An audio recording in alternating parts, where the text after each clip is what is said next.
Okay, let's dive in. What if um, everything we think we know about health, about chronic illness, what if it's all kind of happening inside a box? Yeah, like a box of understanding that feels, familiar, but maybe it's limiting. Exactly. Huh. That's the frame from the source we're looking at today, excerpts from Life-Changing Foods by Medical Medium. And it's a really powerful frame suggesting that, well, maybe the standard info just isn't enough to explain why so many people are struggling. Right. The core idea seems to be that our current understanding is missing something crucial, leaving people with these mystery symptoms. Hmm. So our mission, really, in this deep dive is to unpack this unique viewpoint from the source, explore its claims about what really causes illness, and the, well, surprising power of certain foods. And it's presented as something more than just theory, right? Like it claims to be knowledge that's decades ahead of research. Yeah, truth is the word used, coming from a spirit of compassion. That's the origin claimed in the source. It's a bold claim. It basically says, look, chronic illness is rampant so clearly, something fundamental is being missed by current approaches. Even while expressing respect for science and doctors. Yes, absolutely. The source is clear on that. It praises medical professionals, calls them heroes. The argument isn't blame, it's incompleteness, that the tools and knowledge right now just don't cover everything. Okay, so if conventional ideas are in the box, what's the alternative explanation here? It seems to push back hard on some common ideas. It really does. Like the idea that it's mostly your fault or just down to your genes, the source says, you did not bring this upon yourself. So genetics aren't the main driver. Not the primary cause, no. More like they indicate susceptibility. The source claims the real issues, the actual triggers, are what get passed down through family lines. And what about autoimmune conditions? The body attacking itself. The source flatly rejects that. It says the body doesn't attack itself. That explanation, it claims, is a misunderstanding of what's actually going on. Which leads us to what is going on, according to the source, the Unforgiving Four. Exactly.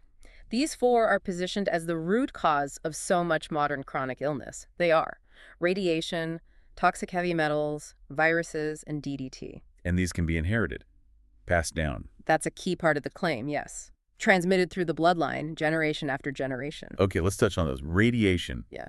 seems less obvious than, say, heavy metals. Well, the source presents it as quite pervasive. Not just big events, but background radiation, medical scans, food, water, historical exposure passed down, and crucially, it claims radiation can activate other problems like heavy metals and viruses. Right, and toxic heavy metals, mercury, aluminum, lead. We know they're bad, but this source gives them a really central role. A huge role. It argues they're everywhere, they build up, and they become highly reactive, especially under stress or when exposed to radiation. The source links them directly to loads of neurological issues, physical symptoms, often the hidden cause behind mystery illnesses. Viruses, too. We hear more about them now, but this seems very specific. Very specific. The source talks about a viral explosion, pointing fingers particularly at herpes family viruses like Epstein-Barr, EBV, shingles, HHV6, CMV, saying these are the hidden culprits behind conditions often labeled autoimmune or just misunderstood. And they feed on toxins in certain foods. That's the claim. They feed on heavy metals, toxins, and specific foods we'll get to later. Okay, and the last one, DDT. That pesticide was banned ages ago. Still a major player, according to this source. It claims DDT persists in the environment, in us, passed down through generations, continuing to contribute to health problems. So you've got these four invaders, but then there's another massive factor. Stress. Adrenaline. Yes, chronic stress is huge in this model. The source uses the term adrenication. It's this idea that modern life, plus the presence of the Unforgiving Four, keeps our bodies constantly pumping out adrenaline. And it's not just emotional stress. No, the source claims the toxins and viruses themselves trigger adrenaline release, so it's a constant drain, burning out the adrenals, leading to physical and emotional depletion. Wow. Okay, so if those are the problems the Unforgiving Four, this constant adrenaline overload, what's the solution offered? The Holy Four. That's it. The holy four food groups: fruits, vegetables, herbs and spices, and wild foods. These are presented as the absolute cornerstone of healing and adapting in this environment. And they're not just healthy in the usual sense. Not at all. The source describes them as having, like, profound intelligence, healing capabilities way beyond what science currently measures. Like absorbing sunlight, light-filled foods. Yeah, exactly. Absorbing and transmitting sunlight, which the source claims helps our bodies cope and adapt, even with less direct sun exposure in our modern world. Okay, let's get into some specific benefits claimed for these foods. The view on sugar, for instance, is quite different. Oh, definitely. This is key. The source argues strongly that the brain needs natural, bioavailable glucose and fructose from fruits, especially when dealing with stress, toxins, heavy metals. So fruit sugar isn't the enemy here. Absolutely not, according to this source. It's presented as essential fuel. It helps cool an overworked brain, prevents scarring from adrenaline and toxins. It's vital. And they help cleanse the body, too. Critically important for that, yes, hydration, alkalinity. But also, they contain unique compounds that supposedly bind onto poisons, viral waste, mold, metals, and help pull them out.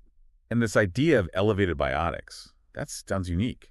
It really is. The source describes these special microbes living on the surfaces of raw, unwashed, or lightly rinsed fruits and veggies. Okay. And the claim is these elevated biotics are essential because they help our bodies produce their own usable bioactive forms of B12. So not just getting B12 from supplements, but making the right kind internally. That's the core idea, that these biotics enable the body to synthesize the specific coenzyme forms of B12 needed for brain health, nerve function, immune support, helping to fight back against the Unforgiving Four. Fascinating. And there's an emotional, even spiritual dimension to these foods, too.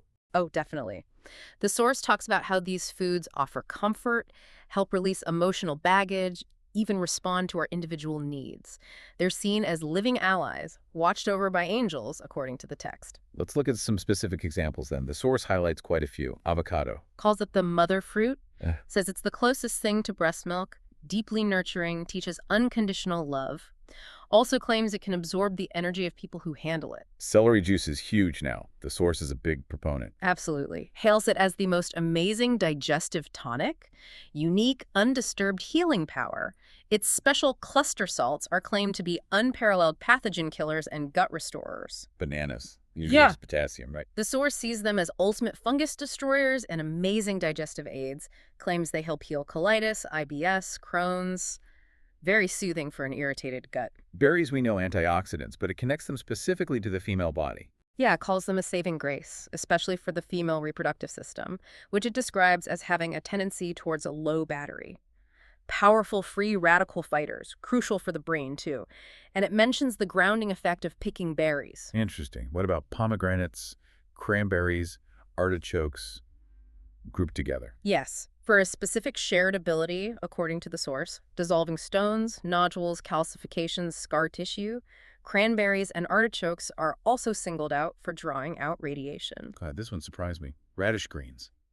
Most people toss those. The source says don't, calls them incredibly healing, claims they're the second most powerful prebiotic after wild blueberries, and an extreme heavy metal detoxifier almost as strong as cilantro, vital for neurological issues. The licorice fruit. More than just candy flavor. Oh yeah.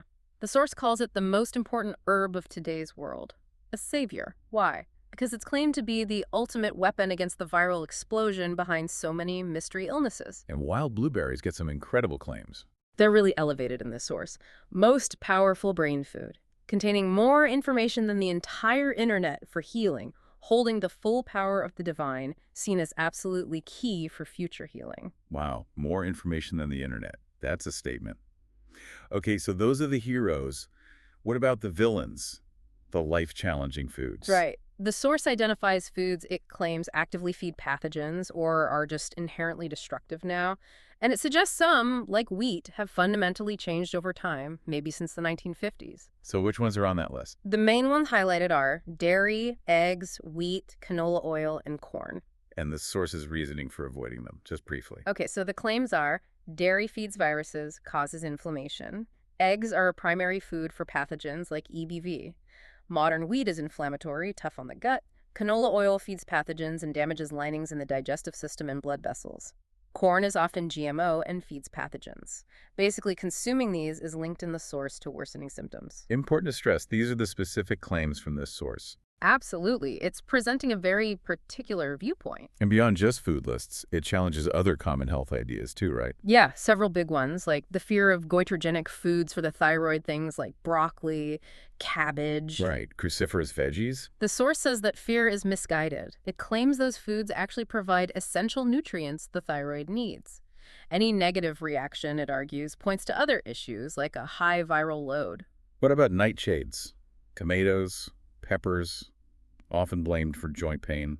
The source suggests it's usually not the nightshades themselves, it's more likely the stuff served with them, the oils, cheese, processed ingredients. If someone reacts to plain nightshades, the source links it to a detox reaction because of a high toxic or viral burden. And the B12 testing point again. It suggests standard tests aren't the full story. You might have B12 in your blood, but maybe not the usable bioactive kind the body needs. And again, it circles back to those elevated biotics from raw produce being necessary to create that usable B12. Okay, and this one was really counterintuitive. Floating stool, usually considered a bad sign. The source flips that, at least for intact stool. It says floaters, or semi-submerged stool, are often a sign of good health in its framework. High fiber intake, efficient digestion of plant matter, directly contradicts the usual fat malabsorption idea.